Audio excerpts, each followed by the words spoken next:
We've gathered our reference materials and we made some thumbnails and figured out how we want to rearrange our images into our compositions. We practiced perspectives and now we're placing our items in a room.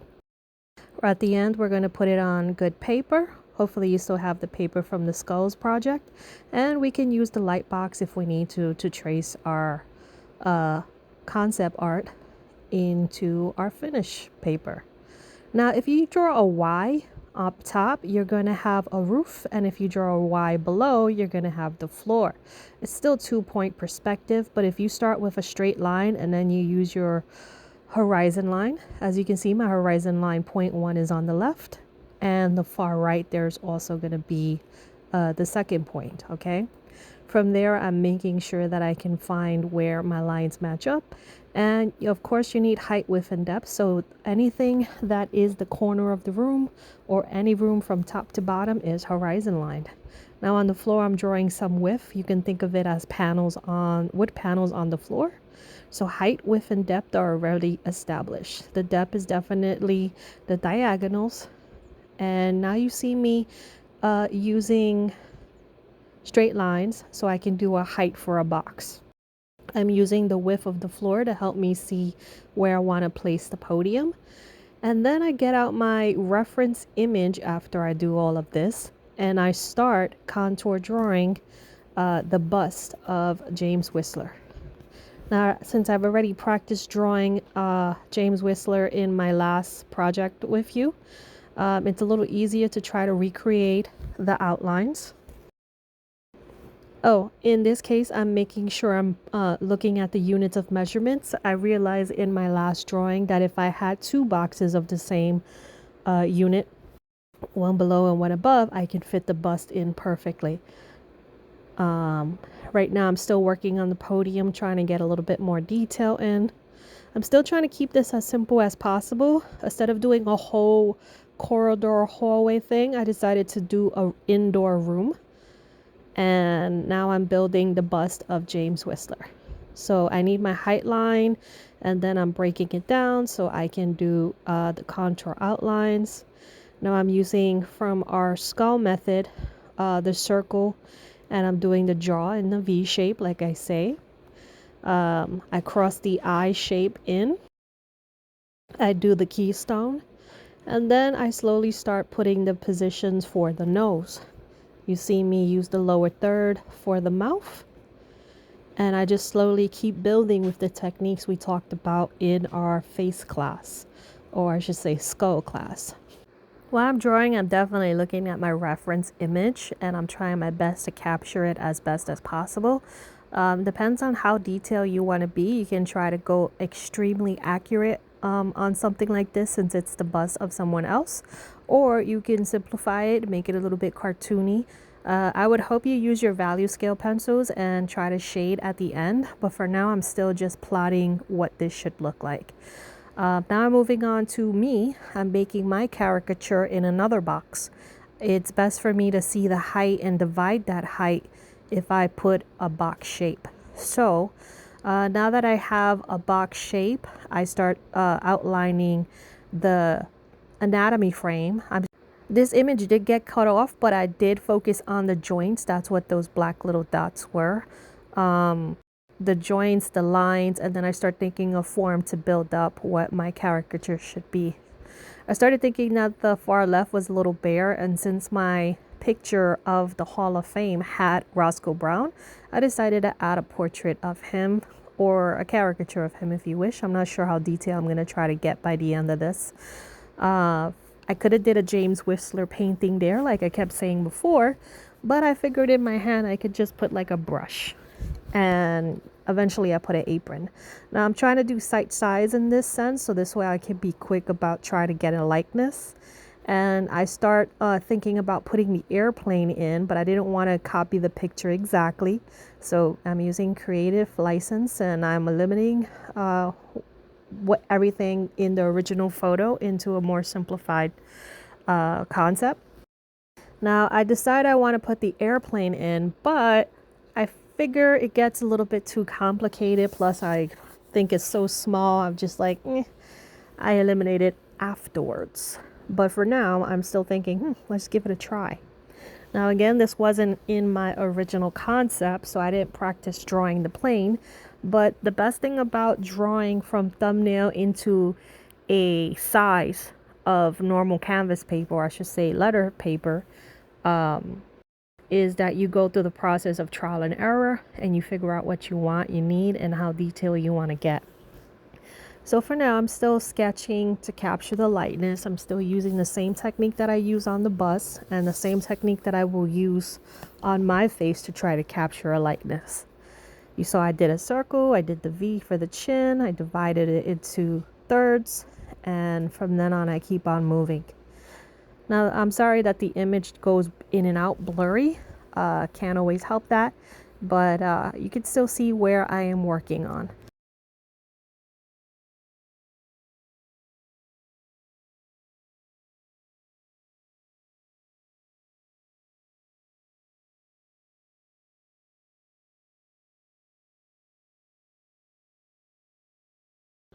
In this stage of the drawing, I'm still making the outlines light.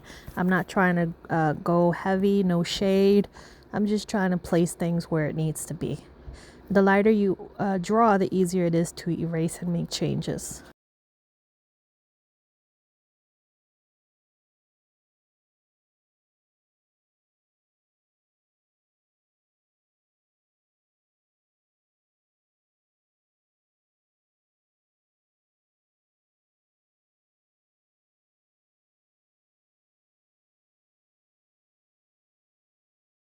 The good thing about a blurry image is it helps you see the values. Like you can see what the darkest part of Mr. Roscoe Brown's image is.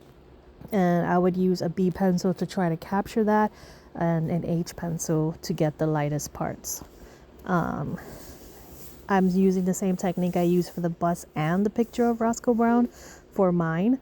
In this case, I'm doing something new I don't think I've shown you guys, where I'm tracing a shape around my actual portrait's head, and now I'm trying to redraw that shape to try to get a closer likeness to what I hopefully look like. It's not always a success, and like I said, this can be slightly cartoony, or it might turn out cartoony depending on your style, and that's okay. But this is an intro into drawing, so I'm not asking for perfection. I'm just trying to get you to do your best, and hopefully it does look like you. Worst case scenario, if you're really scared, after trying it, you can try tracing paper or a light box, but I do prefer that you try to follow the techniques on how to build a skull or a face so that you can get closer to your likeness. The more techniques you use and you try, the better your art style becomes. A lot of people talk about art style, and that's all your information coming out of your mind and hand at once, okay? If you don't have enough knowledge, you're never going to really improve or change. There are some artists that eventually just have an art style that looks exactly like somebody else, and that's because they've been practicing that one technique and they don't try other techniques. So if you like manga, that is amazing. I love manga myself. But definitely try realism.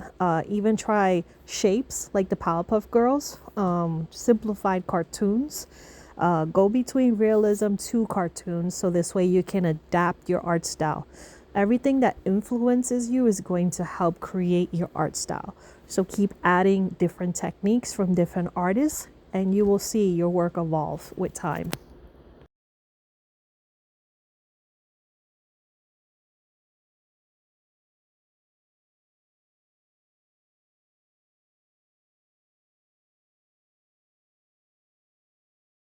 In this point in time, I definitely have the outline and the joints and the forms built up to my liking. So I'm just trying my best to flesh out based on the image that I have of myself. It's always good to have a pose that you want. So that's why I always say you are the best model for your artwork, because you can mimic your pose however you wish in real life and just take that picture. So in this case, I was standing with my hand across my chest, assuming I was going to be holding something. And I thought it was going to be a book, but in this case, I ended up putting a brush by the end of the artwork. So right now, I'm still working on trying to capture the shape. The mouth is a little wonky. Everything's a little wonky, and that's okay, but I can always go in and edit.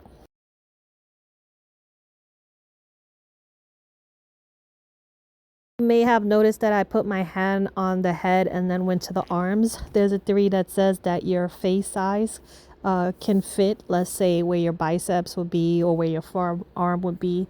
Usually the length is the same as the length of your face, up and down, or I should say horizontally.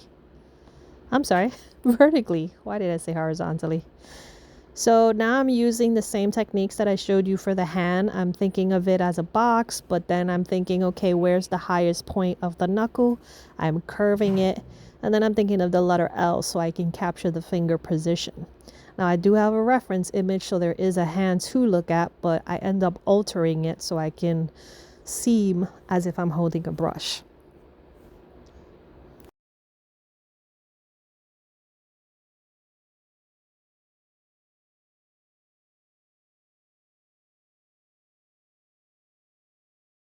In the original image, I'm wearing a shirt over leggings, or I should say a skirt over leggings, and I decided to put an apron on, and the boots are more simplified and my leggings as well. Now I'm definitely going to color this with my value scales of my pencil. You're allowed to use your pencils. You can use markers. Some of you may want to use markers with color or even color pencils, and that's up to you. It's a lot simpler if you just stick with your value scales, so this way you don't have to buy new materials or worry about other things. If you do want to focus on color harmony, color theory, you can. I can show you in class. We did talk about colors a bit when we were talking about palettes in the first half of the semester. But in general, enjoy your final project and try to make it to the best of your ability. Now, again, this is basic paper that I'm drawing on. Try to use the fancy paper that was in the skull folder.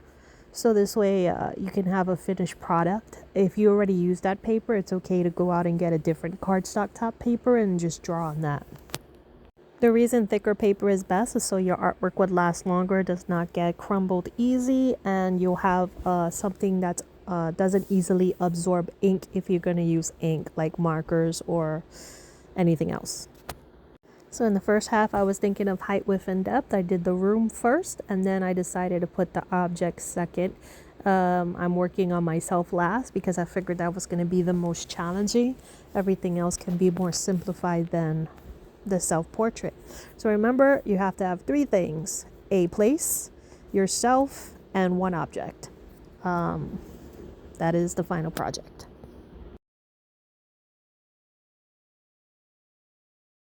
Now this is my final concept image before I use a light box to transfer it to fancy paper.